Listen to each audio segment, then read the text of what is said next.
અમદાવાદમાં air ઇન્ડિયાનું plane crash થવાથી દુર્ઘટનામાં 265થી વધુ લોકોના મોત થયા હતા. આ ઘટનાના બીજા જ દિવસે હાથ ધરવામાં આવેલ સર્ચ ઓપરેશનમાં વિમાનમાં રાખવામાં આવતું બ્લેક બોક્સ મળી આવ્યું હતું. આ બ્લેક બોક્સની ચકાસણી બાદ અકસ્માત થવાની સાચી હકીકત સામે આવશે. દરમિયાન એવા સમાચાર સામે આવ્યા હતા કે એર ઇન્ડિયાની ફ્લાઇટ AL171 ના બ્લેક બોક્સની અમેરિકામાં ચકાસણી કરવામાં આવશે.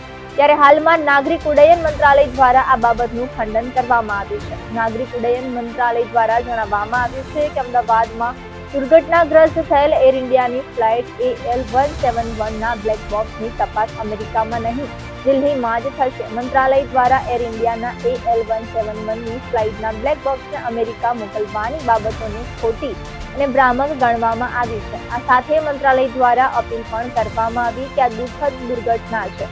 આ દુર્ઘટનાને લઈને તપાસ પ્રક્રિયા ચાલી રહી છે, ત્યારે તેની સાથે સંકળાયેલ બાબતો પર મનગઢત રીતે અનુમાન ન લગાવવામાં આવે.